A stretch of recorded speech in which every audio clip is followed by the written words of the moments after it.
नमस्कार दोस्तों। आज गणेश चतुर्थी व्रत है। आप सभी जानते हैं यह व्रत भगवान गणेश को समर्पित है। आज के दिन गणेश जी की विशेष पूजा की जाती है। पंचांग के अनुसार हर महीने दो चतुर्थी आती हैं, एक शुक्ल पक्ष में और एक कृष्ण पक्ष में। हर महीने पड़ने वाली कृष्ण पक्ष की चतुर्थी को संकष्टी चतुर्थी कहा जाता है, जबकि शुक्ल पक्ष की चतुर्थी को विनायक चतुर्थी कहा जाता है। संकष्टी चतुर्थी व्रत की महिमा। नारद पुराण के अनुसार संकष्टी चतुर्थी के दिन व्रती को पूरे दिन का उपवास रखना चाहिए। शाम के समय संकष्टी गणेश चतुर्थी व्रत कथा को सुननी चाहिए। संकष्टी चतुर्थी के दिन घर में पूजा करने से नकारात्मक प्रभाव दूर होते हैं। इतना ही नहीं, संकष्टी चतुर्थी का पूजा से घर में शांति बनी रहती है, घर की सारी परेशानियां दूर होती हैं। गणेश जी भक्तों की हर मनोकामना पूर्ण करते हैं। इस दिन चंद्रमा को देखना भी शुभ माना जाता है। सूर्योदय से शुरू होने वाला संकष्टी व्रत चंद्र दर्शन के बाद ही समाप्त होता है। साल भर में 12 से 13 संकष्टी व्रत रखे जाते हैं। हर संकष्टी व्रत की एक अलग कहानी होती है। दक्षिण भारत के तमिलनाडु राज्य में संकष्टी चतुर्थी को गणेश संकटहरा या संकटहरा चतुर्थी के नाम से भी जाना जाता है। संकष्टी चतुर्थी व्रत का दिन उस दिन के चंद्रोदय के आधार पर निर्धारित होता है। जिस दिन चतुर्थी तिथि के दौरान चंद्र उदय होता है, संकष्टी चतुर्थी का व्रत उसी दिन रखा जाता है। इसीलिए प्रायः ऐसा देखा गया है कि कभी कभी संकष्टी चतुर्थी व्रत चतुर्थी तिथि से एक दिन पूर्व अर्थात तृतीया तिथि के दिन ही होता है। कहा जाता है कि संकष्टी चतुर्थी का व्रत नियमानुसार ही संपन्न करना चाहिए, तभी इसका पूरा लाभ मिलता है। इसके अलावा गणपति बप्पा की पूजा करने से यश, धन, वैभव और अच्छे स्वास्थ्य की प्राप्ति होती है। संकष्टी चतुर्थी पूजा विधि। गणेश संकष्टी चतुर्थी के दिन प्रातः काल स्नान आदि करके व्रत लें। स्नान के बाद गणेश जी की पूजा आराधना करें, गणेश जी के मंत्र का उच्चारण करें, पूजा की तैयारी करें और गणेश जी को उनकी पसंदीदा चीजें जैसे मोदक, लड्डू और दूर्वा घास चढ़ाएं। गणेश मंत्रों का जाप करें और श्री गणेश चालीसा का पाठ करें और आरती करें। शाम को चंद्रोदय के बाद पूजा की जाती है। अगर बादल के चलते चंद्रमा नहीं दिखाई देता है तो पंचांग के हिसाब से चंद्रोदय के समय में पूजा कर लें। शाम के पूजा के लिए गणेश जी की मूर्ति के बाजू में दुर्गा जी की भी फोटो या मूर्ति रखें। इस दिन दुर्गा जी की पूजा बहुत जरूरी मानी जाती है।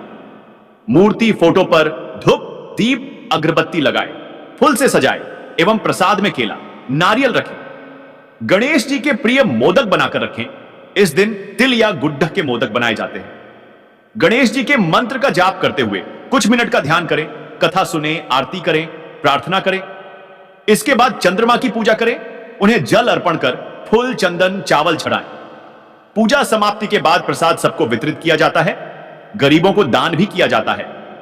अब हम लोग जानेंगे कि संकष्टी चतुर्थी के दिन कौन सा काम गलती से भी नहीं करानी चाहिए, तो चलिए जानते हैं। अगर आप संकष्टी चतुर्थी का व्रत कर रहे हैं तो इस दिन पशु पक्षियों को सताना आपको भारी पड़ सकता है, बल्कि कोशिश करें इस दिन पशु पक्षियों को भोजन पानी दें। भगवान गणेश की पूजा करते समय दिन भर अपना आचरण अच्छा रखें, किसी का अपमान न करें और न ही झूठ बोलें। इससे आपको गणेश की नाराजगी झेलनी पड़ सकती है। संकष्टी चतुर्थी के दिन ब्राह्मणों को भोजन कराना शुभ माना जाता है और ध्यान रखें आज के दिन गलती से भी बुजुर्गों व ब्राह्मणों का अपमान न करें। वैसे तो किसी भी पूजा या व्रत में मांस मदिरा का सेवन करना निषेध होता है, लेकिन संकष्टी चतुर्थी के दिन इसका विशेष ध्यान रखें और घर पर सात्विक भोजन ही बनाएं। गणपति को तुलसी न चढ़ाएं। सकट के दिन गणेश जी के पूजन में भूलकर भी तुलसी नहीं चढ़ानी चाहिए। पौराणिक कथा के अनुसार गणेश जी ने तुलसी जी का विवाह प्रस्ताव ठुकरा दिया था, जिसके बाद तुलसी जी ने गणेश जी को 2 विवाह का श्राप दिया था। तो वहीं गणेश जी ने तुलसी जी का विवाह एक राक्षस के साथ होने का श्राप दिया। इसके बाद गणेश पूजन में तुलसी का प्रयोग नहीं किया जाता है। मूषक को ना सताएं। सकट व्रत रख रहे हैं तो इस दिन भूल से भी गणेश जी की सवारी मूषक यानी चूहे को सताना नहीं चाहिए। ऐसा करने से गणेश जी नाराज हो सकते हैं। काले रंग के कपड़े न पहने। सकट व्रत करते समय महिलाएं भूलकर भी काले रंग के कपड़े न पहने। इस दिन पीले या लाल रंग के कपड़े पहनना शुभ फलदायक होता है। पैरों पर नहीं पड़े अर्घ्य के छींटे। सकट पूजा में चंद्रमा को जल में दूध और अक्षत मिलाकर अर्घ्य दिया जाता है, लेकिन अर्घ्य देते समय ध्यान दें कि अर्घ्य के जल की छींटे पैरों पर नहीं पड़नी चाहिए। संकष्टी चतुर्थी के दिन कभी भी घर के किसी सदस्य का मांस, मदिरा का सेवन वर्जित माना जाता है। संकष्टी चतुर्थी के दिन लहसुन और प्याज का सेवन नहीं करना चाहिए क्योंकि यह तामसी भोजन में आता है। संकष्टी चतुर्थी व्रत कथा एक समय की बात है कि विष्णु भगवान का विवाह लक्ष्मी जी के साथ निश्चित हो गया। विवाह की तैयारी होने लगी। सभी देवताओं को निमंत्रण भेजे गए, परंतु गणेश जी को निमंत्रण नहीं दिया। कारण जो भी रहा हो, अब भगवान विष्णु की बारात जाने का समय आ गया। सभी देवता अपनी पत्नियों के साथ विवाह समारोह में आए। उन सब ने देखा कि गणेश जी कहीं दिखाई नहीं दे रहे हैं। तब वे आपस में चर्चा करने लगे कि क्या गणेश जी को न्योता नहीं गया है या स्वयं गणेश जी ही नहीं आए हैं। सभी को इस बात पर आश्चर्य होने लगा। तभी सबने विचार किया कि विष्णु भगवान से ही इसका कारण पूछा जाए। विष्णु भगवान से पूछने पर उन्होंने कहा कि हमने गणेश जी के पिता भोलेनाथ महादेव को न्योता भेजा है। यदि गणेश जी अपने पिता के साथ आना चाहते तो आ जाते, अलग से न्योता देने की कोई आवश्यकता भी नहीं थी। दूसरी बात यह है कि उनको 1.25 मन मूंग, 1.25 मन चावल, 1.25 मन घी और 1.25 मन लड्डू का भोजन दिन भर में चाहिए। यदि गणेश जी नहीं आएंगे तो कोई बात नहीं, दूसरे के घर जाकर इतना सारा खाना पीना अच्छा भी नहीं लगता। इतनी वार्ता कर ही रहे थे कि किसी एक ने सुझाव दिया, यदि गणेश जी आ भी जाएं तो उनको द्वारपाल बनाकर बैठा देंगे कि आप घर की याद रखना। आप तो चूहे पर बैठकर धीरे धीरे चलोगे तो बारात से बहुत पीछे रह जाओगे। यह सुझाव भी सबको पसंद आ गया, तो विष्णु भगवान ने भी अपनी सहमति दे दी। होना क्या था कि इतने में गणेश जी वहां आ पहुंचे और उन्हें समझा बुझाकर घर की रखवाली करने बैठा दिया। बारात चल दी। तब नारद जी ने देखा कि गणेश जी तो दरवाजे पर ही बैठे हुए हैं, तो वे गणेश जी के पास गए और रुकने का कारण पूछा। गणेश जी कहने लगे कि विष्णु भगवान ने मेरा बहुत अपमान किया है। नारद जी ने कहा कि आप अपनी मूषक सेना को आगे भेज दें तो वह रास्ता खोद देगी, जिससे उनके वाहन धरती में धंस जाएंगे। तब आपको सम्मान पूर्वक बुलाना पड़ेगा। अब तो गणेश जी ने अपनी मूषक सेना जल्दी से आगे भेज दी और सेना ने जमीन पोली कर दी। जब बारात वहां से निकली तो रथों के पहिए धरती में धंस गए।